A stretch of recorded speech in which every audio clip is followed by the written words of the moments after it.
Welcome back to Fika Bytes. I've got Ethan here joining me from Pulse Device. Ethan, thanks so much for taking the time to come on here. Hey, thanks for having me. It's a pleasure. Yeah, so let's pick up where we left off right before I hit record, which is tell me a little bit about yourself. Who are you? What did you do in the past before you came up with the idea for Pulse Device? Absolutely. So I graduated from Northeastern University in 2020. After I graduated, I actually shipped it out to Utah to work at a private equity fund called Barlock Capital, where I was a financial analyst for just over a year. And while I was doing my financial analyst work, I was also thinking about starting my own business. In college, a friend and I actually used to power lift together. And whenever we would train together at the gym, we would use this technique called muscle tapping, where Okay. one of us would gently tap on the other one's muscles that we were trying to target and activate. And that really helps build that mind muscle connection, help you activate said muscle. So that idea we actually pitched to this club at Northeastern called Idea. And at the time, Northeastern actually told us it was a great idea, but they didn't have the student engineers that were capable of making this sort of tech. So that idea was always kind of sitting in the back of my head while I was working this finance job. And that job was really, really eye opening for me. It gave me a lot of real world experience and also taught me a lot about running my own business. And the financial modeling and the communication skills, those two things tied together really allowed me to sit back and say, hey, this is what I need to do in order to make this dream a reality. So, as I mentioned, about a year and a half in, I said, look, to my boss, who was a great guy, I really just need to branch out and start my own thing. And one of my biggest regrets actually is not staying and working my job a little bit longer because I went basically immediately onto the road and said, "Hey, I'm raising money for this company." Meanwhile, there was still a lot of things that needed to be done before I really put my foot on the gas. So in just over 4 years ago, we pitched this idea to a product development studio in Utah where I had just quit my job. And the studio is called Modality, a great group of engineers and designers. And we said, look, we have this idea of muscle tapping. We want to turn it into a product. How do we go from this idea to an actual product? And that's really how it started. We didn't know how we were going to mimic that tap, and really all of the underlying science as to why this tapping feeling works. Hmm. So Modality said to us, look, there's a lot of different ways we can replicate this tap, but we think the best way is using vibration. And at this point, I should also mention that our other co-founder, Cole, um, actually moved to Utah to pursue further education. So he was going to University of Utah at the time, and I just quit my job. And we both said, look, Modality loves this idea. They have a good way to replicate that tap, and even make the product a little bit better than just that tapping feeling. Why don't we really commit to this thing? We're both super passionate about fitness and health. Let's do this. So again, Modality said, look, let's use vibration to mimic this tap. And we hadn't even heard of what was called whole body vibration at this point. Okay. And the reason that Modality said to us, you guys should use vibration is because of this idea of whole body vibration, which is performing exercises on a vibrating plate. Actually helps you increase muscle activation and gives you a wide range of benefits such as increased blood flow, improved flexibility, a lot of different performance and recovery benefits. Cool. So once we started this kind of like ideation and development process, we said, let's localize this vibration and use the same frequencies that are used by these whole body vibration plates and combine it with that mind muscle connection aspect from the tap. And that's really how the Pulse device actually came to life, Hmm. and how we started really thinking, okay, this is a product versus just an idea. And that's when the development process started. And I kind of just started to ramble after you asked me what my background was, but that's really how the product first came to life. Yeah, no, I've been taking mental notes of things that I want to go and pick out. So the first thing you said was when you're at your day job, you learned a bunch of transferable skills to running your business. So I want to unpack that a little bit. So when you were at your job, were you actively thinking, "Hey, these things that I'm doing here at my day job, they're one day going to help me start a business"? Was that kind of your mentality? It wasn't like I was really like I feel like I almost kind of made this sound different than what it was, but I was very focused at my day job when I was working there. Like I didn't go into it thinking, oh, this is going to give me a bunch of skills um, to help me start my own business. I really was just doing my job and learning as I went that these skills were transferable to being an entrepreneur. And again, I was primarily doing financial modeling, and that really came into use when structuring the finances of the company, whether that's looking for fundraising and figuring out how that transfers to a cap table and stuff like that. Hmm. And then, like I mentioned before, the communication skills. Like again, I didn't necessarily think that that would actually. Well, I wasn't doing the job with the end goal of being I want to start my own business. I was just always thinking, wow, I really want to start my own business, and these skills I'm just picking them up on the job, whether or not I start that business. And when you work for something like a private equity fund, you're in front of a lot of people that might be intimidating, a lot of professionals that really know everything about everything, Hmm. and just talking to those people really built up my social skills and allowed me to further network myself after. Cool. And then the other thing I wanted to kind of pick up on is you mentioned, you have a finance background, but you wanted to make a physical device. And so that obviously requires a lot of engineering. Um, on this podcast, we've had guests that have built their products in different ways. So Nick from Calibrix that we just talked about, he is an engineer himself. And so he kind of did everything, all the development engineering himself. Other people have went and found a co-founder, or they have kind of built a prototype themselves. And then hired like a manufacturing partner overseas.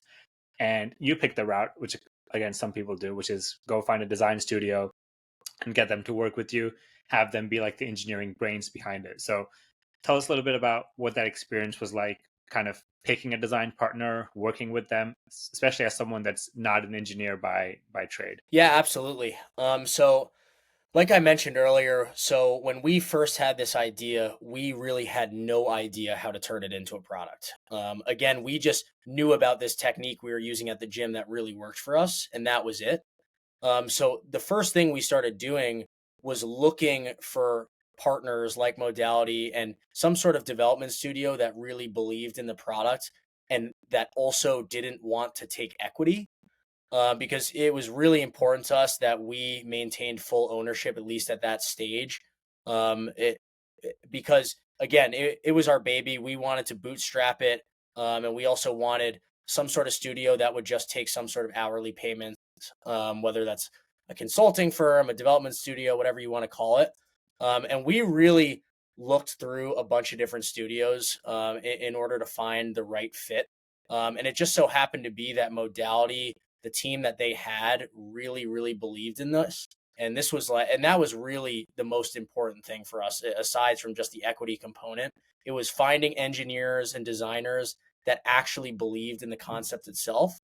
And I got to give a shout out to Modality. I mean, these guys helped us through everything. Like they call themselves a development studio, but they help you with everything from the marketing, branding, everything. You name it, they'll help you with it. And again, just such a great team and so communicative. Like we could call them on a Saturday night, and they're there to help, be a helping hand. Hmm. So again, we were just looking for people that were true backers of the product.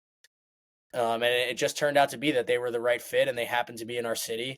Yeah. We were looking at development studios all the way in New York, and Modality just ended up being the best fit, and it worked out great. Yeah, that's so awesome to hear that, you guys found basically the perfect fit, not just from an engineering perspective, but they kind of saw the vision behind the idea and were there with you since day one. But a studio like that with all that expertise, they can't be cheap. So how did you and your co-founder at that point in time, how were you able to fund that without giving up equity? Yeah, so initially we bootstrapped it. Like in the last few months of my job, I knew I'd kind of been preparing myself to leave and do my own thing. So I started to save up some money that I could put towards making this a reality. And same went for our co-founder. He had some money saved up just through previous work, and that helped us get this thing off the ground. And yeah, the hourly fees were definitely a lot, but since we didn't have to give up part of our company, it really meant a lot to us, and we were willing to pay the premium for that. And luckily, we're blessed with a great group of investors. We've got a strong network that is already quite experienced in the tech space. So Mhm. we had support from all ends, and that's something that was never an issue for us, which we're super blessed for. Okay, that's awesome. And one question I have about kind of working with a design firm, there's a wide variety of experiences out there. People have terrible experiences, people have great experiences. As someone like who did have a really great experience, what are some things that you think you did right in order to have that experience? Because design studio is a design studio, like they have multiple clients, right? But as a client of theirs, what did you think that kind of helped them and you work so well together? Like, especially given that you're not an engineer by background, what were some of the maybe soft skills or some of the things that you had a very strong vision? What are your thoughts about that? Yeah, absolutely. I mean, I'd say first and foremost is the communication. I mean, Cole and I, our other co-founder, one of the things that we made sure of was we really got our hands dirty. We were constantly going into their office, and honestly, it might have bugged them at some points, but we were going in there even when seemingly everything was going perfect. We would go in there and check whether it was the drawings, the design, whatever it may be, and really test and refine every single possible aspect. Like I know for a fact that Cole would say the same thing, which is we really tested relentlessly. I mean, if there was a tiny thing that we thought may cause some sort of issue or wasn't perfect, we worked as hard as possible to make it perfect. And with that being said, I also want to say, like, eh, the initial product is never going to be perfect. I mean, that was Mhm. a hump that we really had to get over because Cole and I were both perfectionists, and if there's anything I've learned, it's the fact that it's not going to start perfect on day one, and you have to get a ton of feedback for years and years and years to get anywhere close to perfection. So that was something we kind of had to learn throughout the how process. how But did you again, learn that? Was there you like a know what's tipping hard? point? It's like it's so funny. It's like I had to really understand that a lot of these massive brands that have created amazing products still are getting feedback daily about how they can become better. And I started looking around at similar health tech on the market, like Hyperice, Theragun, all these different products that I actually implement on a near day to day basis, and say, look, there's five things I can think of that they can do better. This is the start of our product. It's going to be so far from perfect. We need as many minds and as many hands on this thing as possible. And that's why we've made such a big emphasis on getting feedback from our customers too, because a lot of times your customers are going to tell you a million different things that you never thought of, whether you have an engineering team or whatever. And yeah, it was a big hump to get over. I'm still getting over it, honestly, to this day, because you want your customer to have the best experience. But Yeah, everything great takes time, is the reality of it. yeah. And especially as the founder, you have that thing of like, I'm putting my baby out into the world and I want it to be like as perfect as possible. I mean, I had the same thing. What's that called? Like analysis paralysis. Like with this podcast, and this isn't even a hardware product. I was just like obsessing over all the details, the fonts, and like the editing methods. And then I was like, I just gotta start putting stuff out there and start getting that feedback. Exactly, and man, you did a great job. Like I mentioned before, I love the branding of this podcast. It's awesome. Thank you, Ethan. Okay, so let's talk about the customer feedback then, because there's a whole number of ways that you could do it. I want to know what happened when, Ethan and Cole, when you guys received the initial batch of units from the manufacturer, from the production line. How did you go about saying, all right, we have these units now. Now we got to put it in people's hands and we got to ask them how they feel about it. What did that look like? from the moment that you received those devices? Yeah, so when we received the devices, we actually didn't launch immediately. So we basically did a pre-sale in order to get that feedback that you mentioned. So for about 2 months, we actually soft launched and basically just gathered as much feedback as we can at a discounted price.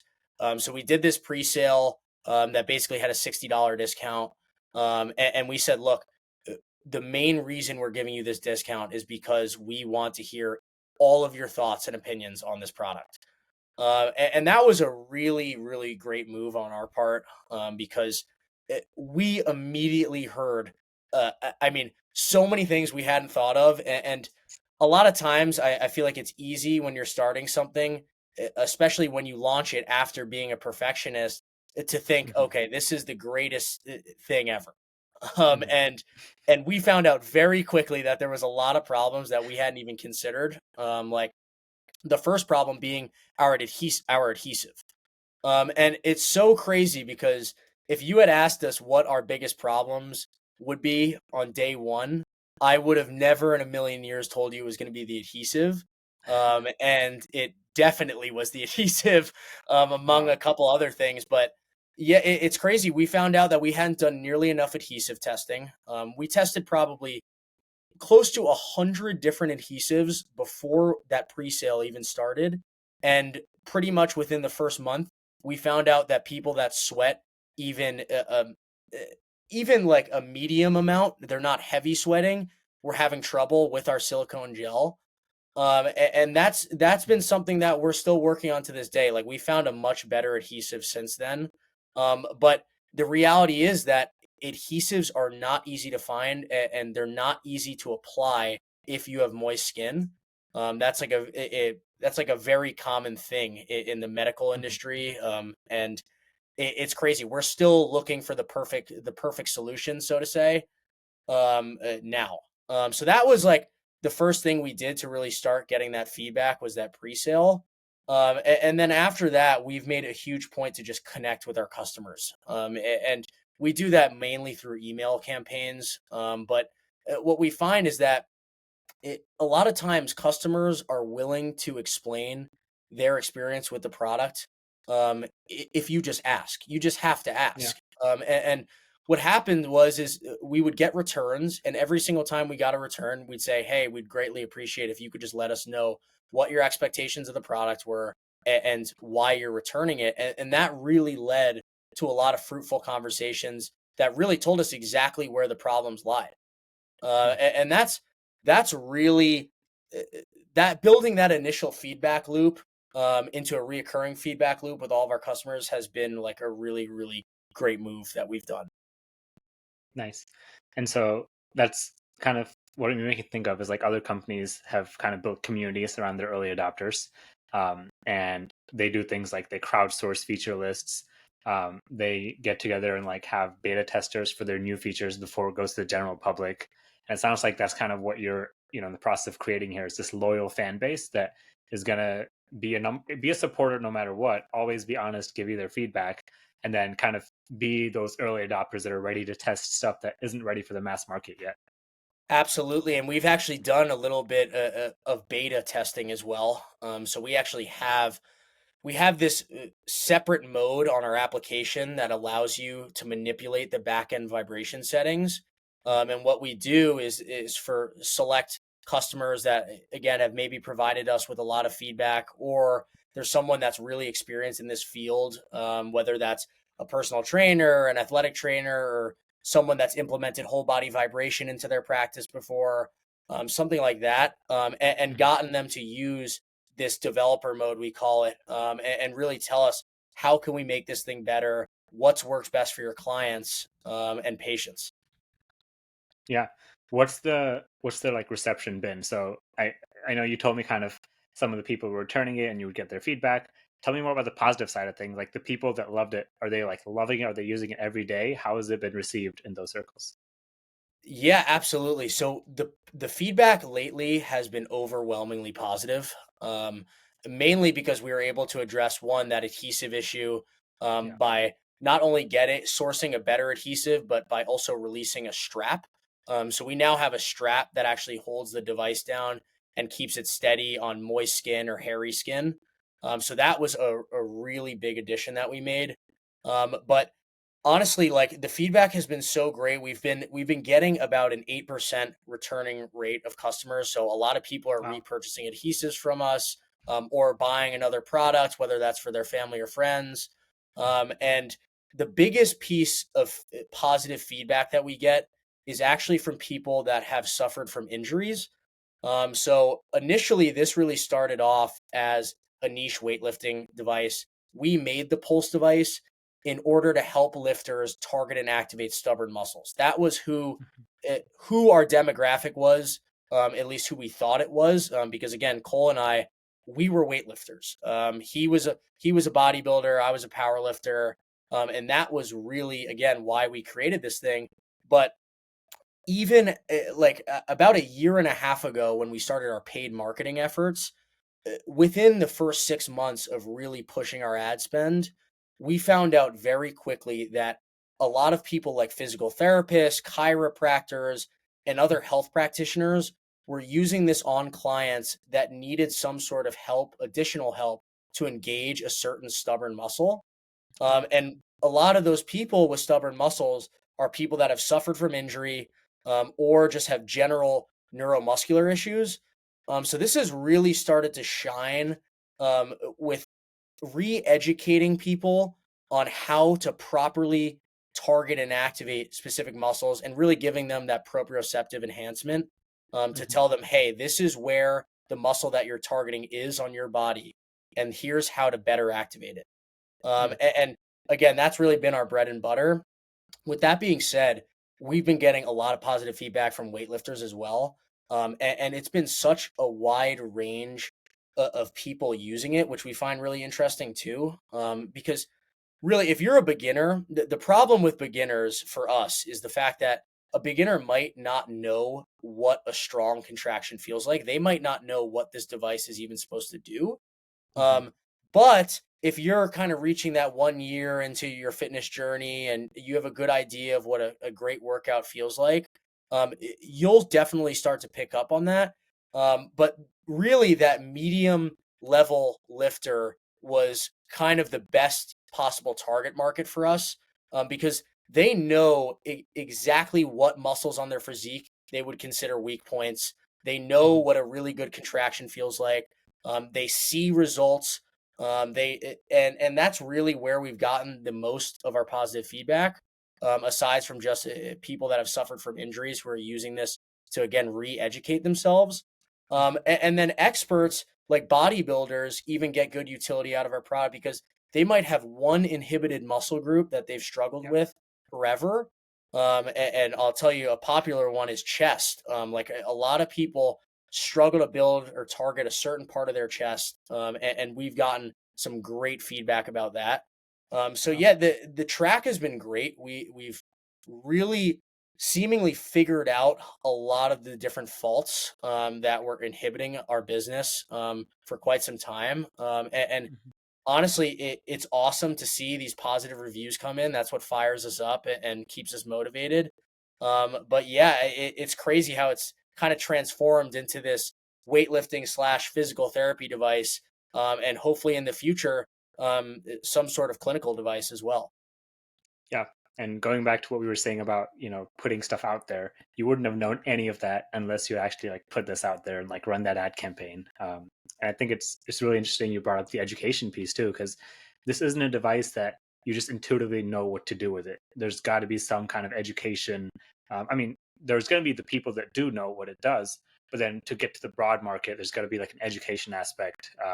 And so it's good that you guys have already kind of started doing that, and maybe in the future, doing more kind of content creation in that education side of like, okay, how do we get new users that maybe are just getting into weightlifting and don't really understand like the science behind muscle tapping, uh, just to kind of get that Absolutely, and I user love, base. yeah, and I love that you mentioned the education piece again, because one of the things that we've done too is we've released an ebook now. So we give all of our customers access to this ebook that tells them everything they could possibly want to know, whether that's how to use this device best during a leg workout, and then showing them actual links to content where it's someone using this during their leg workout, or Mhm. using this during a warm up, or using this during their recovery. So that's been a really big value add too, because again, a lot of people might not intuitively know exactly how they're supposed to use this thing. So the education really helps them adopt this sort of technology. Yeah, and I love kind of where you're at today with the company. Congrats on your success so far, and it sounds like you guys have built something that people want, and you're kind of in a position ready for takeoff. If you were to look back and let's say do all this over again, what are some things that you would do differently? In case it helps other founders who are maybe a lot earlier on their journey than where you are. Yeah, absolutely. And I mentioned this earlier, but I need to say it as many times as I can, which was the biggest mistake from a personal standpoint, was the fact that I kind of just expected everything to happen at the click of a button. Like when I first started this company with Cole, I quit my job with very little plan. I mean, I definitely had somewhat of a plan, but I quit thinking that we were going to raise this money and I'm going to have enough work to do, to basically like this was going to be my whole life on day one. And the reality is that day one of starting a business, especially just a startup, a niche startup like ours, it's not going to blow up overnight. You need to save a lot of money because otherwise you're going to be asking family and friends to help you out with rent, at some point or another. So if I had any advice to give to a founder, or someone that's thinking about starting their own company, it's save your money first, create a really good plan, and just know that it's not going to happen overnight. You are putting this in your life for the long haul. And again, nothing great comes easy. So it's all the more important to just understand that maybe you should stay at that job a little bit longer so you can save up a little bit of more money. Maybe you should talk to more people before you actually get started. Whether that's reaching out to a bunch of people on LinkedIn or emailing people in the same space, whatever it may be. But just make sure you have a really solid plan and that you have some money saved up, because the entrepreneurial life, it is really, really tough, especially in the first couple of years. So just make sure you do that. Um, the other piece of advice, which we've talked about quite a bit, is just making sure to get feedback from your customers. I mean, I can't tell you how many times, people that are way smarter than me told me, look, you need to ask your customers about everything. Ask them if they like your packaging. Ask them if they like the design of your device, or if there's any other way you can make it better. And they will tell you everything. You are going Mhm. to reach a lot of people, that are very willing to talk. And again, just ask the questions. So that's really important. And then the last thing I'd say is surround yourself with people that have a similar vision to you, that want to see you win. And that's been extremely important for us, and we're so fortunate. Again, like we've got a really strong network around us, and it's so important to be around like-minded people that are, having similar thoughts, and want to grow their want to see you win, but also want to grow themselves and try to help them as much as you can too.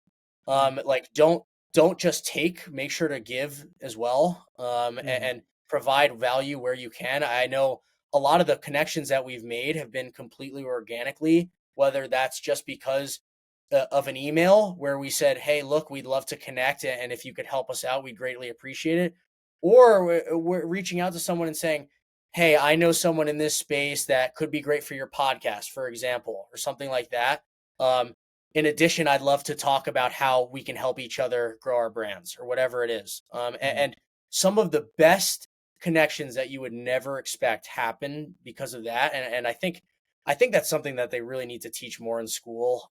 It's like, uh, just reach out to everyone you possibly can. I mean, legitimately fire off 1,000 emails, 1,000 Mhm. LinkedIn messages. Out of those 1,000 messages, one of those people is going to be willing to talk to you and give you some advice at the very least. So make sure you do that. Make sure you connect with everyone you can. And yeah, that's what I would say. I'm so glad you brought that up. And I just want to give like a moment of silence to let that sink in, because like when I started cold emailing people, I feel like that truly changed my adult life. And actually, so I'm putting together like a hardware product development, like a summer program sort of thing. And in my syllabus for that, week 2 is literally cold email people, like send a bunch of random emails to people, connect with people on LinkedIn.